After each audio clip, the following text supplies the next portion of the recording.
आज सोफे पर बैठे बैठे ओंघते हुए वे सो गई थी क्योंकि अनुष्का उसका बहुत देर से इंतजार करते करते थक गई थी। राहुल ने एक पल को रुक कर उसे देखा। नीले रंग की साड़ी में, हल्के से मेकअप में और सोने की छोटी छोटी बालियां कान में डाले वह हमेशा सादगी में भी गजब ढाती थी। लेकिन राहुल ने कभी उसके पास जाने की कोशिश नहीं की थी। धीरे धीरे चलता हुआ उसके पास आया। भारी जूतों के कदम वहाँ गूंजी थी, जबकि राहुल का चेहरा बिल्कुल सुन्न हुआ था। उसका फिगर देखता वह अपना होंठ का एक किनारा दांतों तले दबा गया था। वह गजब की खूबसूरती रखती थी। उनकी शादी को अभी सिर्फ 5 महीने हुए थे। उन 5 महीनों में उनके बीच में पति पत्नी वाला रिश्ता तो बहुत दूर की बात थी, दोस्ती का रिश्ता भी नहीं बन पाया था। और इस सब की वजह राहुल था। गंभीर व्यक्तित्व वाला, नैन नक्श, बहुत खूबसूरत और हैंडसम जवान आदमी था। अपने रूप में रहने वाला कोई भी आज तक उस आदमी को तोड़ नहीं पाया था। यहाँ तक कि उसकी पत्नी अनुष्का भी नहीं, जिसकी उसकी अरेंज मैरिज शादी हुई थी। वह जरा सा कसमसाई तो उसकी आंखें खुल गई थी। एकदम सामने खड़े राहुल को देखते ही वह उठ बैठी थी। आप कब आए? वह उठकर बैठे अपने बिखरे बाल समेटती नजर झुका गई। सामने खड़े आदमी की आंखों में देखना अनुष्का को सबसे मुश्किल काम लगता था। ऐसे क्यों सो रही हो? बिस्तर पर चली जाओ, वहां जाकर सो जाओ। नॉर्मल अंदाज में बोलता बिस्तर की तरफ बढ़ा था। अपनी 3 पीस सूट उतार रहा था। खाना लगाऊं आपके लिए? वह उसकी बात को नज़रअंदाज करती अपनी कहती उठ गई। खाकर आया हूँ। उस एक पल में अनुष्का की पलकें भीगी थी। वह जो आज उसका फेवरेट खाना तैयार करके भूखी बैठी उसका इंतजार कर रही थी। उसके इस जवाब पर उसके गले में आंसुओं का गोला बना था। उसके तरफ देखा तो वह नहाने चला गया था, जबकि अनुष्का गालों पर आए आंसुओं को पोंछती किचन की तरफ बढ़ गई थी। सब कुछ समेट रही थी। उसकी फेवरेट सब्जी को ढककर फ्रिज में रखते उसके हाथ कांप रहे थे। हाथ क्या, पूरा जिस्म ही कांपने लगा। बड़ी मुश्किल से डाइनिंग टेबल पर सहारा लेती खड़ी हुई। दिल में दर्द की एक लहर उठ रही थी। हर वो मुमकिन कोशिश कर रही थी उस रिश्ते को वह किसी भी तरह निभाए, लेकिन दूसरी तरफ से कोशिश तो बिल्कुल नहीं थी। इस रिश्ते में शायद कोई दिलचस्पी ही नहीं थी। जब उसका हौसला जवाब दे रही थी, ना चाहते हुए भी आंसू बार बार आंखों पर आकर जमा हो रहे थे। अनुष्का किचन के दरवाजे पर राहुल की मौजूदगी महसूस करती जल्दी अपने आंसू पोंछती बहुत ही नॉर्मल अंदाज में अपनी बाकी सामान समेटने लगी। आपने खाना खाया? आज न जाने किस एहसास की वजह से पूछ लिया। जी खा लिया था। बिना उसके तरफ देखे वह भी नॉर्मल अंदाज में ही जवाब दे रही थी। उसके इस अंदाज को देखते हुए कदम कमरे की तरफ वापस मुड़ गया। कुछ चाहिए आपको? अपनी नरम और सुशील स्वभाव की वजह से उसने ये पूछ लिया। सर दर्द है, एक कप चाय, अगर बुरा ना लगे तो। वह उसे बहुत नॉर्मल अंदाज में बात कर रहा था, बल्कि वैसे ही बात किया करता था। मैं लेकर आती हूँ। अनुष्का उसी में खुश हो गई थी। चलो किसी बहाने कोई काम तो कह रहे हैं ना। रूम में चाय का कप लिए दाखिल हुई तो बेड से टेक लगाकर वह अपना सर धीरे धीरे दबा रहा था। क्या हुआ आपके सर में? दर्द है? वह कप को उसकी तरफ रखती परेशानी से उसे देखकर बोली। वो बेकाबू हुई उसके पास बैठी उसके माथे को छूने लगी। आपको तो बहुत तेज बुखार है। उसके नरम हाथों का दबाव माथे पर महसूस करता वह झट से अपनी लाल आंखें खोल गया। उसके नरम हाथों का दबाव उसे अपने माथे पर नरम फुआरे की तरह महसूस हुआ था। ठीक हूँ, डोंट वेरी, बस चाय दे दो, वह ठंडे शब्दों में बोला। मैं चाय के साथ कुछ बनाकर लाती हूँ। नहीं, मूड नहीं। वह जल्दी डूब सी गई। अच्छा, आपका सर दबा दूँ? वह अपनी कहते रुकी नहीं थी। ठीक हो जाएगा, खुद बस मुझे सर की दर्द की गोली दे दो। वो चाय के छोटे छोटे घूंट भरकर बोला। मैं लाती हूँ। वह जल्दी उठी और उसे सर दर्द की गोली देते हुए उसके मुंदे हुए आंखों के पास बैठी उसका सर दबाने लगी। राहुल ने उसे अपना सर दबाने के लिए मना नहीं किया था। उसके छोटे छोटे नरम और नाजुक हाथों का दबाव उसके दिमाग को सुकून पहुंचा रही थी, जैसे ये लड़की उस वक्त राहुल के लिए मेडिसिन का काम कर रही थी।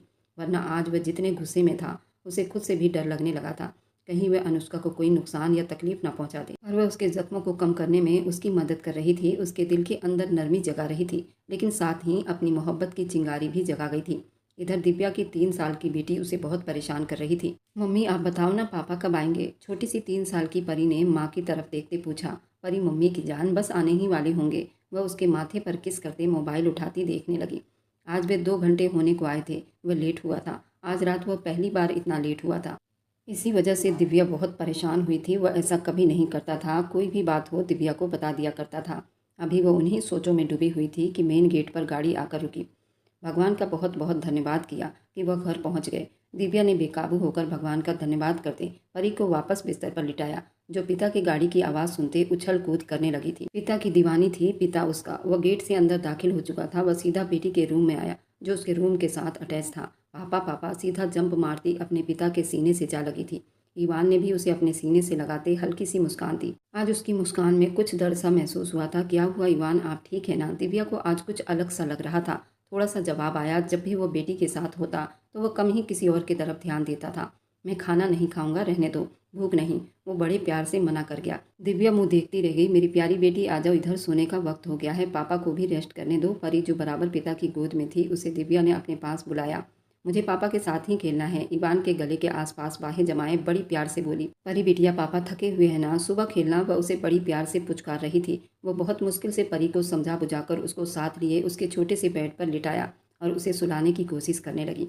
ईवान अपने कमरे में जाता बाथरूम में बंद हुआ और नहाने लगा। आज ज़रूरत से ज़्यादा चुप था। रात काफ़ी हो गई थी। वो परी को प्यार करती सुलाती बिस्तर पर आई तो ईवान भी अपनी नाइट ड्रेस में बाहर निकला। उस स्टाइल और गुस्से वाले अंदाज को देखती दिव्या के दिल की धड़कनें हमेशा की तरह उथल पुथल हो जाती थी। वे आज भी उसके 4 साल पहले की तरह दीवानी थी। तुम सोई नहीं? वो बिस्तर पर आता धीरे से पूछने लगा। पहले बताइए क्या बात है, इतना क्यों चुप चुप हो? वह उसका हाथ थाम गई तो वह कुछ पल चुप रहा, फिर बोला, पापा अस्पताल में है। उसकी बात सुनते दिव्या बिल्कुल गुमसुम सी हो गई थी, कुछ बोली ही नहीं पाई। 4 साल पहले का मंजर उसकी आंखों में घूमा था, जब उन्होंने उसे घर से निकालकर उसे बाहर किया था। इन 4 सालों में ना उन्होंने कोई खबर दी, ना ही उन्होंने कोई बातचीत की। वह ठीक है, ना चाहते हुए भी सर झुकाए पूछ लिया, नहीं मालूम मुझे। उन्होंने खबर देना भी जरूरी नहीं समझा। वो बहुत दुखी था। फिर आपको कैसे पता चला? उसके पूछने पर ईवान ने एक नज़र उसे देखा। मुझे सिमरन ने बताया। सिमरन? एकदम दिव्या का दिमाग सुन हुआ था। सिमरन वही थी, ईवान की बचपन की मंगेतर, जिसे ठुकराकर ईवान ने उसको चुना था। इसी कारण ईवान को उनके पिता ने घर से निकाल दिया था। उसने पिता को फ़ोन किया। दिव्या के शब्दों में गुस्सा दिखाई दे रहा था। बात ये नहीं किसने फ़ोन किया, बात ज़रूरी ये थी, मेरे पिता हॉस्पिटल में हैं। पिछले 1 हफ्ते से उन्हें मेरी ज़रूरत है और मैं उनके पास नहीं हूँ। वह भी गंभीर शब्दों में प्यार से बोला। तो उसकी जिम्मेदारी भी तो वही है। दिव्या गुस्से से कहती उठी। लेकिन मेरा भी कुछ फ़र्ज बनता है। माता पिता तो नाराज़ होते ही रहते हैं, लेकिन औलाद का कर्तव्य है कि वो बुढ़ापे में उनका सहारा बने। मेरे अलावा उनका है ही कौन? वह चाह कर भी उस लड़की से गुस्सा ना हो सका। तो फिर ईवान को रोका किसने है? जाओ अपने पिता की सेवा करो। वह होंठ भींच कर बोली। जब जाना होगा तो तुमसे पूछ कर नहीं जाऊंगा। मेरे माँ बाप है, वह संबंध तोड़ भी दे तो मैं नहीं तोड़ूंगा। ईवान ने बड़ी गुस्से से अपना तकिया सीधा करते लेटते हुए कहा। उसे दिव्या से ये उम्मीद नहीं थी। उसे लगा दिव्या उसका दुख समझेगी, पर वे तो आज भी इतने गुस्से में थी जितनी 4 साल पहले थी। उसके चुप रहने और आंखें मूंद लेने पर वह उड़ती हुई गैलरी में चली आई। ठंडी हवाओं ने उसे छुआ तो आंखों के कोने गीले हुए। जाओ, इसे यहाँ से ले जाओ। इस 2 टके की लड़की को इसकी शकल भी नहीं देखना। इसकी खुद की माँ ने इसे घर से निकाल दिया। परिवार तक का पता नहीं कौन सा है और तुम इससे शादी करके बैठ गए हो। हमारे परिवार की बहू बनने के लिए इतनी औकात है इसकी? पापा, ये मेरी धर्मपत्नी है। अब आप बहुत फालतू बातें कर रहे हैं। ईवान की आवाज़ थोड़े गुस्से में हुआ। फालतूगिरी तो तुमने की है। कितनी अच्छी थी मेरी दोस्त की बेटी सिमरन, उसको ठुकरा कर तुमने बहुत गलत किया। आज नहीं तो कल तुम्हें जरूर इस बात का एहसास होगा। तुमने हीरा छोड़कर पत्थर चुना है। ये सब थे जिनकी बारिश आज भी दिव्या के कानों में महसूस होती थी। चाह कर भी वह इन सब बातों को न भूल पाई थी। इन 4 सालों में उन्होंने कैसे खुद को पल पल संभाला था, दिव्या अच्छे से जानती थी। कोई भी साथ खड़ा नहीं था, सबने मुंह फेर लिया था। ये दोनों ही एक दूसरे का सहारा बने थे और आज वे सहारा डगमगा गया था। सिमरन की आंखों में आंसू भरने लगे थे। उसे पता ही नहीं चला उसके पीछे कोई खड़ा है। अपने पीछे किसी के साये का एहसास जागा। वह जानती थी ये ईवान ही होगा। वह उसके पीछे खड़ा होता, उसे अपनी बाहों में ले गया। तुम रो क्यों रही हो? उसके कमर पर हाथ रखा। इससे दिव्या के तपते दिल और जिस्म को सुकून मिला था और वह सुकून से आंखें मूंद गई। तुम इतना गुस्सा ना हो, ईवान सिर्फ तुम्हारा है, विश्वास करो। वह उसके गर्दन पर अपने होंठ रखते उसे अपने सीने से लगाया था। वह जानता था उसकी पत्नी कितनी ज़्यादा गुस्से वाली और उसे चाहने वाली है। वह खुद भी तो उसे लेकर बहुत खुश रहता था। एकदम से उसे अपनी बाहों में उठाते हुए अंदर लेकर आया। दिव्या उसे एक टक देखती चली गई। उसे अपने पास बिस्तर पर लिटाते उसका सर सीने पर रख दिया। दिव्या ने अपनी आंखों को मूंद लिया। वह उसके बालों में धीरे धीरे उंगलियां चलाते वह उससे सुकून ले रहा था। यह खुद को समझ नहीं पाया था। आप कल चले जाना अपने पापा के पास, शायद ज़रूरत हो उन्हें आपकी। वह धीरे से बोलती उसके आसपास अपनी बाहों को घेरा बना लिया। उसका स्वर भी तो यही आदमी था। वह गहरी सोचों में पड़ा। साइड बल्ब को ऑफ करता उसके होंठों पर झुका था। उसके जिस्म का नशा उसके सर पर चढ़कर बोलता था, जिससे ईवान को बहुत सुकून मिलता था। इधर अनुष्का बहुत परेशान थी। माँ, आपने मुझे पहले क्यों नहीं बताया? मैं राहुल से कहती। पागलपन मत करो अनुष्का, हम यहाँ बिहार में हैं और तुम इतनी दूर दिल्ली में हो। अब इतने भी बीमार नहीं तुम्हारे पापा कि तुम वहाँ से आओ और राहुल को तंग करो। माँ ने प्यार और गुस्से से डांटा। ऐसी बात नहीं। पापा के लिए मेरा दिल तड़प रहा है। जब वो जागे तो मेरी बात करवाना। अनुष्का अपने पिता के लिए बहुत परेशान थी और चिंतित थी। अनुष्का अपने पापा की बहुत ही लाडली थी। वो बीमार थे, हॉस्पिटल में थे। उनके पास कोई भी नहीं था, न उसका अपना कोई सगा बेटा। वह भी तो 4 साल से दूसरे शहर जाकर बस गया था। उसे भी पिता की बीमार तबीयत का पता था या नहीं, अनुष्का नहीं जानती थी। माँ, पापा के बीमार होने का भाई को पता है? नहीं, और तुम भी मत बताना, हमारा कोई संबंध नहीं उससे। उसे खुश रहने दो अपनी ज़िंदगी में, हम तो उसके लिए कुछ नहीं हैं। लाजवंती रोकर बोली। इवान उनका पहला और इकलौता बेटा था जो उनकी आंखों का तारा था। उसके बिना तो एक पल के लिए भी सांस नहीं लेती थी। लेकिन बेटा दगाबाज निकला था, किसी के जुल्फों में उलझ कर रह गया था। माता पिता के प्यार को भूल बैठा था, उनकी मोहब्बतें, उनकी चाहतों, उनके बलिदानों को सब कुछ मिट्टी का ढेर कर दिया था सिर्फ एक लड़की के लिए। अच्छा माँ, आप रोना नहीं, अपना ख्याल रखो। वह कॉल बंद करते पलटी थी कि उसी पल अपने पीछे उस आदमी को खून में लथपथ देखकर अनुष्का का दिल दहल उठा था। वह जो चुपके से वहां से अपने सीक्रेट रूम में जा रहा था। अनुष्का की कांपती आवाज सुनता चौंका और कदम खुद ब खुद थम गए। वे कांपती आवाज में उसके तरफ बढ़ी थी। उसके शरीर पर अच्छा खासा जख्म देखकर बहुत परेशान हुई थी। कई जगह पर उसे चोट लगी हुई थी। अनुष्का की आंखें तेज आंसू बहाने लगे थे। वह नहीं जानती थी उसका पति क्या काम करता था, लेकिन आज उसकी हालत देखते वह यही अंदाजा लगाई थी, शायद वह गुंडागर्दी करता है। आपको ये सब चोट कैसे आई? वह घबराते हुए पूछने लगी। अनुष्का, रूम में जाओ और ज़्यादा मत सोचो, मैं ठीक हूँ, वही गुस्से भरे अंदाज में बोला तो वह तड़प उठी थी। आपके लिए कहना आसान है राहुल जी, आपके बाजू से खून निकल रहा है, मैं ठीक कर लूँगा। अनुष्का, आपसे जो कहा है वही करो। Get out, you are room. वह थोड़ा गुस्से से बोला तो अनुष्का डर गई थी, पर अगले ही पल निडर अंदाज में उसका बाजू थामे उसे रूम में खींचती ले गई। उसके सफ़ेद शर्ट के बटन को खोलती जा रही थी। राहुल बिना पलक झपकते उसका मनमोहना सा चेहरा बिना किसी रुकावट के आज इतने नज़दीक से देख रहा था। शर्ट को बटन से अलग कर दिया। उसके सीने पर एक तरफ कट लगा था। अनुष्का उसके मजबूत बॉडी से निगाहें चुराती जल्दी दवाइयों का बॉक्स निकालकर उस पर मरहम पट्टी करने लगी, जबकि आंसू बार बार उसके चेहरे पर बह रहे थे। आपको किसने इतनी बेदर्दी से मारा है राहुल? उसके जख्म पर मरहम लगाती अनुष्का के मुंह से ये शब्द फिसला था। रहने दो, मैं खुद कर लूंगा। वह गुस्से में बोला। मैं कर रही हूँ ना, करने दीजिए मुझे। वह पहली बार अधिकार जताने लगी तो राहुल उसे देखता ही चला गया था, जो उसके जख्म के आसपास अपने नन्हे और मुलायम हाथों से बैंडेज लगा रही थी। ये लड़की उसके दिल और जान पर हमला कर रही थी। ये बहुत जानलेवा थी। राहुल ने उसके चेहरे को देखते उसके इतने नज़दीक अपनी आंखों में उसकी खुशबू को अपने दिल में उतार लिया, जो उसे अजीब ठंड और प्यार का एहसास दिला रही थी। पर वह चाह कर भी उसके नज़दीक नहीं जाना चाहता था। वह खुद भी बहुत मुश्किल से अपने ऊपर कंट्रोल करता। सामने खड़ी लड़की किसी भी अड़ियल आदमी को अपना दीवाना बनाने पर मजबूर करती। वह अकेला राहुल ही था जिसने खुद पर काबू कर लिया था। आपको दर्द हो रहा होगा, मेडिसिन ले लीजिए, वह अपने आंसू पोंछती बच्चों की तरह बोल रही थी। राहुल ने हाँ हूँ में ही जवाब दिया और अपनी खून से भरी हुई शर्ट को उठाने लगा। रहने दीजिए, मैं कर लूँगी ये सब। वह उसे एक तरफ बिठाते अलमारी से उसका दूसरा शर्ट निकालकर उसे बहुत सावधानी से पहनाने लगी। उसे अपना एहसास दिला रही थी। जानती थी यह आदमी उसे प्यार नहीं करेगा, लेकिन उसके इतना करीब जाना और ज़्यादा खतरनाक था। आप आराम करो, मैं आपके लिए दूध गर्म करके लाती हूँ। वह थोड़ी सी उठती रूम की तरफ जाने लगी। किचन में बढ़ गई। दूध गर्म करके उसे दिया और अब उसके लिए दवाई निकाल रही थी। कुछ दिनों के लिए बिहार चली जाओ, अपने माता पिता के पास। अचानक से उसके शब्द सुनती अनुष्का चौंकी थी। उसने गर्दन घुमाकर अपने पति राहुल को देखा। दिल तो उसका भी था। 4 महीने से वह अपनों से दूर थी, एक बार भी मिलने नहीं गई थी। फिलहाल फ़ोन पर बात हो जाया करती थी।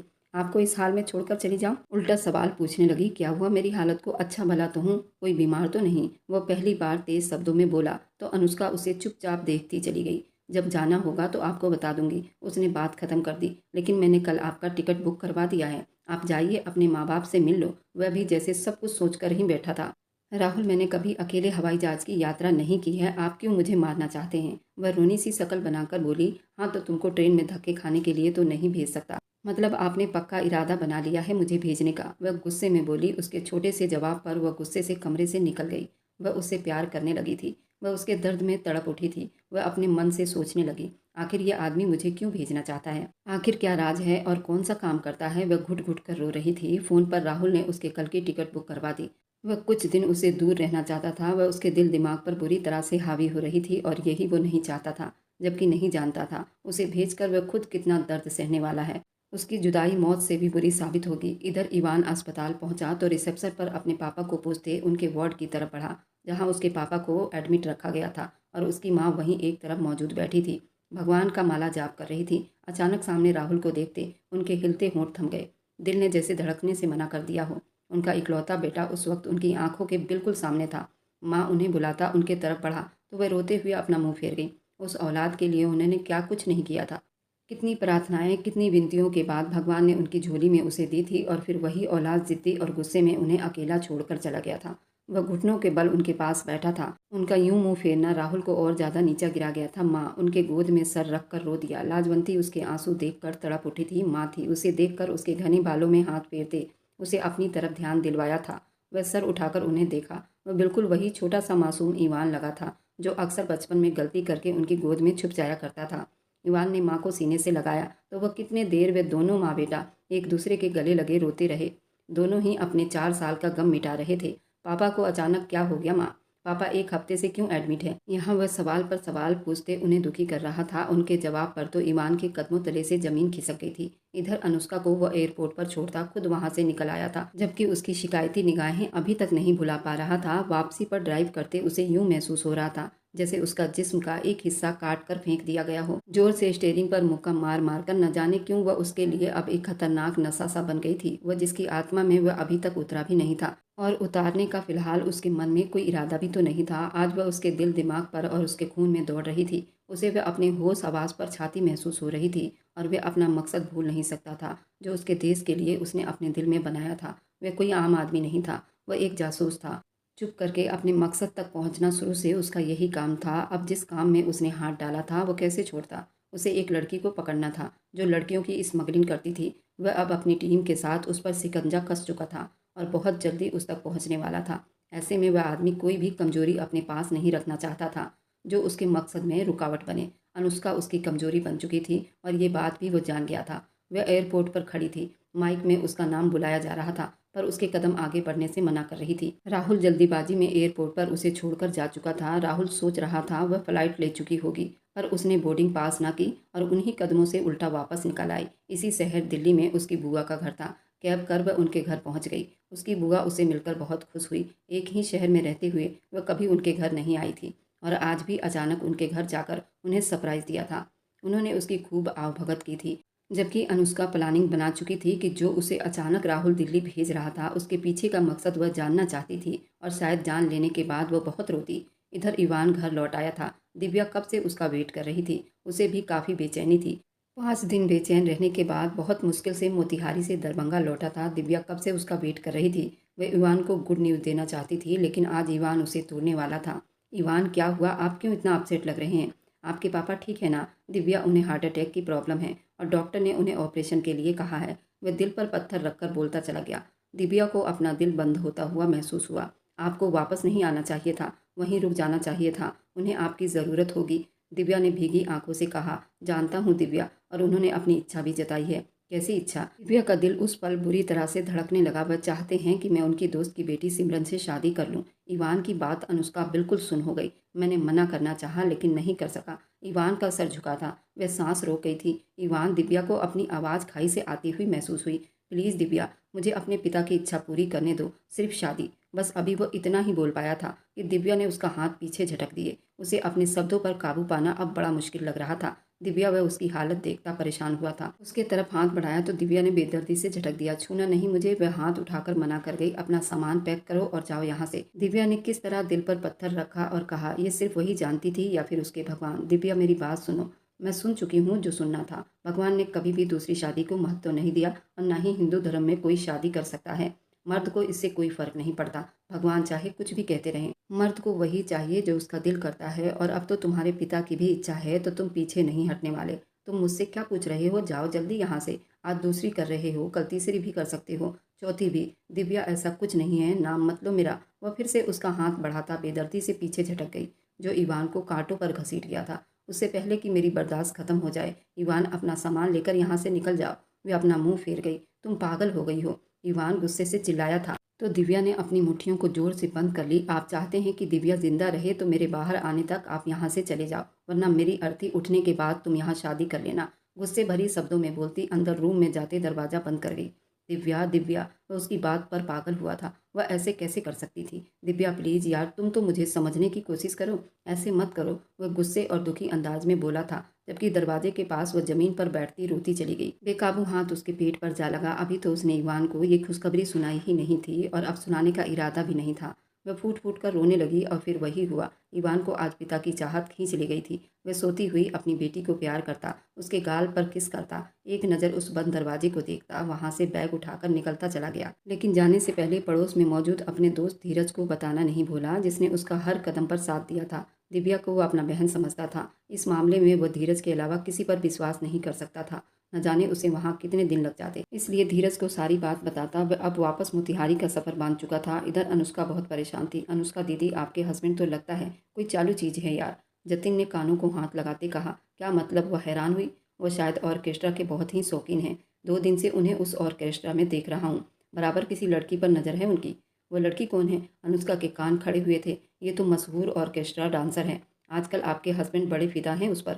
जतिन की बातें सुनती उसके कानों के लौ तक लाल पड़ गए थे। उसे यहाँ आए हुए अभी 1 हफ्ता ही हुआ था। उसने जतिन को अपने शरीफ पति के पीछे लगा दिया था ताकि वो पता लगा सके वह काम क्या करता है, जो अब तक अनुष्का के लिए एक राज ही था। जतिन ने उस 1 हफ्ते में राहुल के बारे में जो भी जानकारी ली वो अब अनुष्का को बता रहा था। उसका रोज ही पीछा करता था और ये काम उसका बहुत फेवरेट था, क्योंकि उसे बचपन से ही जासूस बनने का बहुत शौक था और ये शौक उसका अनुष्का ने पूरा कर दिया और आज अनुष्का को उसके पति के कारनामे बता रहा था। मुझे उस ऑर्केस्ट्रा का एड्रेस चाहिए। अचानक अनुष्का ने रोते हुए जतिन की तरफ देखते कहा। आप क्या करेंगी? जानकर वह थोड़ा सा घबराया। कुछ भी नहीं, बस पति को किसी और की बाहों में देखने का मजा लूंगी। अनुष्का ने दांत कपकपाते कहा। फिर एड्रेस की क्या ज़रूरत है?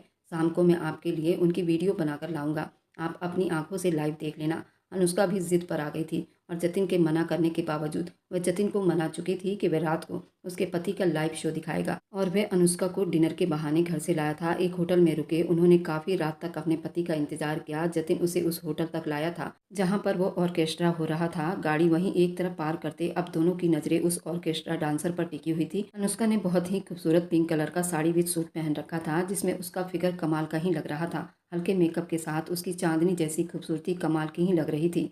उसने अपने साड़ी के पल्लू को बड़ी स्टाइल में लिया हुआ था। फिर उसके आज के इरादे बहुत खतरनाक थे। कुछ देर के बाद उनका इंतजार भी खत्म हुआ था। राहुल अपनी पूरी आन बान के साथ गाड़ी से उतरता आंखों पर चश्मा लगाए अंदर की तरफ बढ़ा, जबकि उसके साथ एक और आदमी भी था। अनुष्का को बिल्कुल विश्वास नहीं हुआ। उसका पति उसको चीट कर रहा था, उससे शादी करके किसी और की बाहों में लौट रहा था। अनुष्का की आंखों से आंसू बह निकले। अनुष्का दीदी, हमें अब वापस चलना चाहिए। जतिन उसकी कंडीशन देखता फिक्र से बोला। अनुष्का उसे एक नज़र देखती वह गाड़ी से उतरकर कहाँ जा रहा था। वो बुरी तरह से घबराई। पति का लाइव शो देखने में बिजी थी। प्लीज़ मत जाओ उनके सामने। राहुल जीजू को पता चला तो मैं आपको यहाँ लेकर आया हूँ, तो उन्होंने मुझे छोड़ना नहीं। जतिन को अपनी फिक्र सताने लगी। तुम जाओ यहाँ से, तुम पर कोई इल्ज़ाम नहीं आएगा। मैं अपने पति को आज देख कर ही रहूँगी। वह कैसे किसी औरत की बाहों में है। मैं यहाँ तक आकर अब ये पल मिस नहीं कर सकती। अपनी कहती वह मजबूत कदम उठाती होटल के अंदर बढ़ गई, जबकि जतिन वहीं खड़ा सांस रोके उसे जाता देख रहा था। जतिन तो गया काम से। वह जैसे ही उस होटल के अंदर दाखिल हुई, हर तरफ रंग बिरंगी ड्रेस में तितलियां एक दूसरे के बाहों में बाहें डालकर झिलमिला रही थी। ये सोच आते ही राहुल भी यहाँ मौजूद है, वह इस बात पर हौसला बढ़ाती आगे बढ़ रही थी। सामने ही स्टेज पर किसी लड़की के साथ डांस स्टेप कर रहा था। उसके हाथ उस लड़की के कमर को छू रहे थे, जबकि आंखें उस लड़की पर जमी हुई थी। अनुष्का की आंखों से आंसू टूटकर गालों पर लुढ़क रहे थे। दिल ने जैसे धड़कने से मना कर दिया हो। उसे लगा सामने वह राहुल नहीं जो उसके साथ एक घर में रहता है, ये तो कोई और राहुल है, जिसके चेहरे पर मुस्कान सजी हुई थी। आज पहली बार उसे यूं मुस्कुराता देख रही थी। उसकी मुस्कान में जादू था, पर अनुष्का को उसकी मुस्कान पहली बार में ही जहर लग रही थी, क्योंकि ये मुस्कान उसके लिए नहीं थी। अनुष्का ने गहरी सांस भरते, आंसू पोंछते, खुद भी रोते हुए मुस्कुरा दी। ये तो वक्त ने तय करना था। जो आदमी उसके हिस्से में आया था उसका नहीं था। कब अपनाओगे मुझे राहुल बाबू? मैं तड़प रही हूँ तुम्हारे लिए, तुम्हारी बाहों में बिखरने के लिए। मोहिनी डांसर उसके गले में बाहों का हार बनती उसे अपने पास करने लगी कि राहुल के चेहरे पर फिर से मुस्कान ने छुआ। तभी एकदम उस लड़की को बाहों में भरते उसकी निगाह सामने उठी। नजर पलटना ही भूल गई। उसको लगा जैसे उसकी सांस थम गई हो। अनुष्का की निगाहें बार बार उन्हीं दोनों पर थी। वह बैठे धीरे धीरे बातें कर रहे थे। इतना तो वह जान गई थी। अपनी शॉल उतारते पास एक चेयर पर बैठ गई। वो बेहद खूबसूरत फैंसी साड़ी में बैठी थी। पल्लू को भी उसने बड़ी स्टाइल में लिया हुआ था। कोई बहुत बड़ी अप्सरा लग रही थी। एक पल को कुछ लोग उसके तरफ भी निगाहें उठाए थे। राहुल के चेहरे पर भी घबराहट दिखाई दे रहा था। आंखों में गुस्सा था। मुठ्ठियां जोर से बंद करती वह अब स्टेज की तरफ बढ़ रही थी कि वेटर ने उसके तरफ एक गिलास का ड्रिंक बढ़ाया, जिसे उसने मुस्कुराते हुए थाम लिया। इतने देर में राहुल उस तक पहुंचा था। वह गिलास होठों से लगाते एक ही सांस में पी गई थी। अरे ये तो कड़वा था। क्या था? मैं दिल ही दिल में उस ड्रिंक पर गुस्सा कर रही थी। वह गिलास को एक तरफ रखती फिर से सामने देखने लगी। एक आदमी बिना पलक झपकाए उसे देख रहा था। इसके आगे की कहानी बहुत दिलचस्प रहने वाली है। क्या इवान अपने पिता की अंतिम इच्छा पूरी कर पाएगा और कैसे अपनी पत्नी को संभालेगा, और क्या अनुष्का और राहुल के बिगड़ते संबंध ठीक हो पाएंगे? इसका दूसरा भाग देखने के लिए इसके कैप्शन में जाइए और मिस ना करें। बहुत दिलचस्प रहने वाली है। और मेरी वीडियो आप लोग जहाँ कहीं से भी देखते हैं, कमेंट में अपने शहर और राज्य का नाम ज़रूर बताएं। मुझे आप लोगों के कमेंट पढ़ने में बहुत आनंद आता है और उन सभी का मैं बहुत धन्यवाद करना चाहती हूँ जो लोग मेरी वीडियो को देखते हैं, लाइक करते हैं और शेयर करते हैं। अगर आपको आज की कहानी पसंद आई है तो वीडियो को ज़रूर लाइक कीजिएगा और अपने दोस्तों के साथ शेयर भी कीजिएगा। और हाँ, अगर आपने अभी तक हमारे चैनल को सब्सक्राइब नहीं किया है तो ज़रूर सब्सक्राइब कर लें। मिलते हैं हम अपनी कल की एक और नई दिलचस्प कहानी के साथ। मुझ पर सदा अपना प्यार और स्नेह बनाए रखें। सभी को मेरा प्यार भरा नमस्कार दोस्तों। खुश रहें, स्वस्थ रहें, मस्त रहें।